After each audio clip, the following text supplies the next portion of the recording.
যেরকম আমি 10 বছর বিদেশ করছি, আমি কি পারতাম না একটা প্রবাসী ছেলেকে বিয়ে করতে, তাদের থেকে মজা নিতে? কই, আমি তো দেশে চলে আসছি, আমার বাংলাদেশি ছেলে পছন্দ।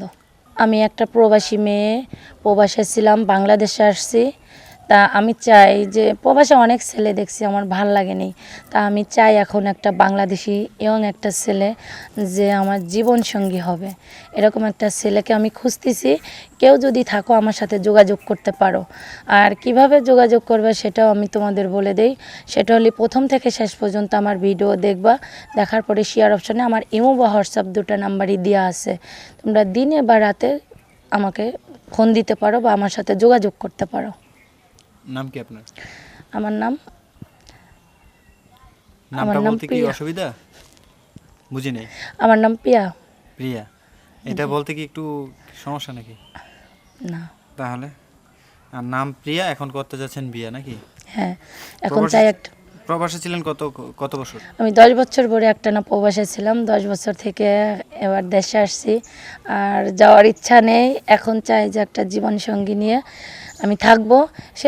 সে সুন্দর হবে, ভদ্র হবে, সে যদি কিছু নাও করে আমি তাকে বসায়া খাওয়াবো, এরকম একটা সুন্দর ছেলে চাই। মানে আপনার টাকা পয়সা কোনো অভাব নেই? না, আমার টাকা পয়সা, বাড়ি গাড়ি আমি সবই করছি, শুধু এখন একটা মনের মানুষ প্রয়োজন। মনের মানুষ প্রয়োজন? জি।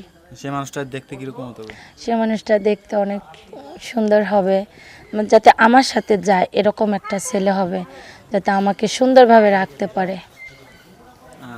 আচ্ছা, সবাই যে এত লোক প্রতিবেদন আসে, হ্যাঁ, প্রতিবেদন করার জন্য সবাই ওই বয়স্ক লোক যেমন তেমন একটা হইলে চলে, কিন্তু আপনার এত কোচি, ইয়াং, স্মার্ট এরকম ছেলে লাগবে কেন? না, এখনকার যুগের মেয়েরা তো অনেক স্মার্টই খোঁজে, কারণ সৌন্দর্যটাই বেশি পছন্দ করে এই জন্য। আর আমি তো অনেক বছর প্রবাসে থেকে আসছি, আমার তো এই বয়স্ক মানুষ ভাল লাগবে না, এই জন্য আমার একটা ইয়ং ছেলে হলে ভালো হয়। আচ্ছা, প্রবাসে নাকি যত মহিলা আছে, মেয়েরা আছে, তারা নাকি কি কাজ করে? সবাই তো আর একরকম না, হ্যাঁ, কাজ করে যার যেরকম। বাংলাদেশেও এরকম আছে, যার যেরকম, যার যেটা ভাল লাগে সেটা করে। জাস্ট প্রবাসেও এরকমই, তাই বলে যে সবাই তো করে না। যেরকম আমি 10 বছর বিদেশ করছি, আমি কি পারতাম না একটা প্রবাসী ছেলেকে বিয়ে করতে, তাদের থেকে মজা নিতে? কই, আমি তো দেশে চলে আসছি, আমার বাংলাদেশি ছেলে পছন্দ। আচ্ছা, প্রবাসে যে ছিলেন, হ্যাঁ, আচ্ছা, দেশিদের চাইতে নাকি প্রবাসীদের ইয়ে নাকি অনেক বড় আমি মন? আমি কখনো ট্রাই করি নেই বা দেখে নেই। হ্যাঁ, আমার বান্ধবীদের কাছ থেকে আমি শুনেছি যে ওরা নাকি অনেক চাহিদা পূরণ করতে পারে বা ওদের অনেক ক্ষমতা ধারণ। তা আমার প্রবাস পছন্দ হয় না, কারণ আমি তো 10 বছর থাকছি। এখন আমার বাংলাদেশি দেখতে চাই যে এরা কীরকম স্মার্ট বা কীরকম পারে। তাই? জি। মানে প্রবাসী ছেলেরা, মানে আমি যেটা বলতে, প্রবাসী ছেলেদের নাকি অনেক বড় মন। আমি দেখি নেই যে বড় না ছোট জানি না কো, তা আমি এগুলো কখনোই দেখি নেই। এখন আমি দেখবো বাংলাদেশের ছেলেদের।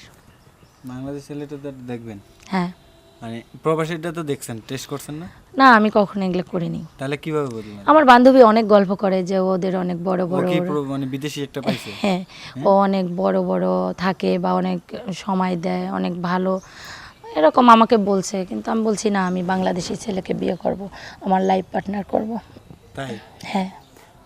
আচ্ছা আপু, আমরা প্রতিবেদন একেবারে শেষ পর্যন্ত, দর্শকদের উদ্দেশ্যে কিছু বলার আছে? দর্শকদের উদ্দেশ্য যে আজকে আমি লাইভে আসার উদ্দেশ্য, আমি বিদেশ করে আসছি, প্রবাসে অনেক বছর ছিলাম।